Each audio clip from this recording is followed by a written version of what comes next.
Seja bem-vindo ao canal Disco Livre e Fé. No sintetizador de hoje estarei dando continuidade ao livro Sinais de uma Igreja Viva, de John Stott.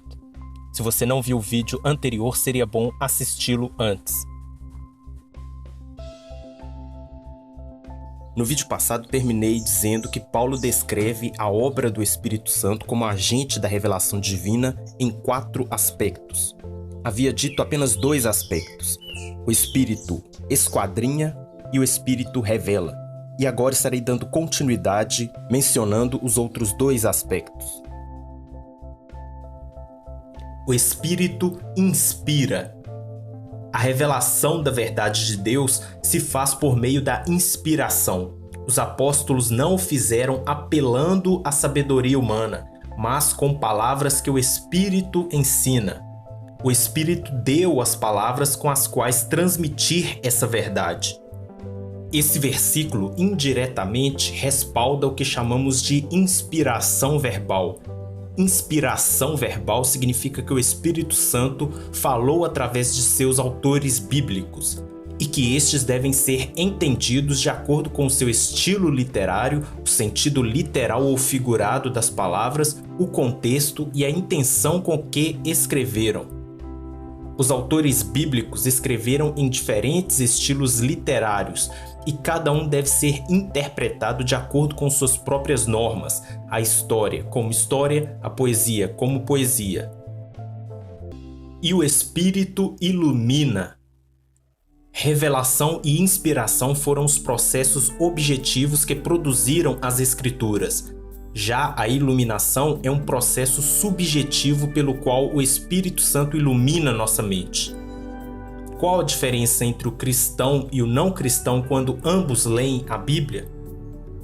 A pessoa que não tem o Espírito Santo não pode receber as coisas que são do Espírito, porque para elas são loucura e não as pode compreender. Os não cristãos não podem entender um cristão.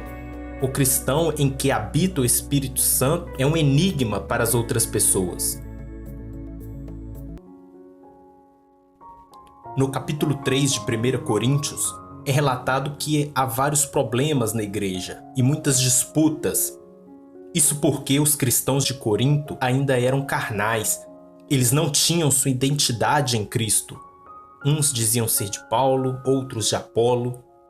Paulo atribui os problemas entre os crentes de Corinto à sua ignorância sobre o que é ser igreja, ou sua recusa à verdade. Compreender adequadamente o que é ser igreja, na opinião do apóstolo, é essencial para compreender nossa identidade e posição em Cristo e viver em santidade. Se eles soubessem a verdade e lembrassem dela, a vida deles seria totalmente diferente. Saber quem somos em Cristo determina nossa conduta como cristãos. Devemos saber, como diz o capítulo 3, que somos lavoura de Deus, que somos edifício e santuário de Deus. No capítulo 4 de 1 Coríntios, Paulo fala que somos ministros, ou seja, servos de Cristo. Paulo usa uma expressão de muita humildade. O termo grego traduzido como servos é hipiretes. Os barcos do mundo antigo tinham 3 níveis de remadores. Os hipiretes eram os que estavam no nível mais baixo do barco, representando humildade e trabalho forçado. De acordo com o Novo Testamento, a primeira responsabilidade do ministro é ensinar o povo de Deus, ou seja, alimentar o rebanho. Uma das tragédias da igreja hoje é que os evangélicos são bíblicos, mas não contemporâneos.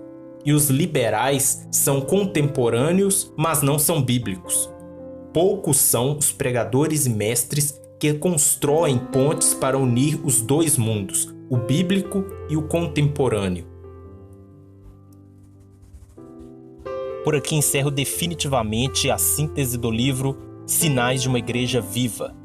Que a paz seja com você e até o próximo sintetizador.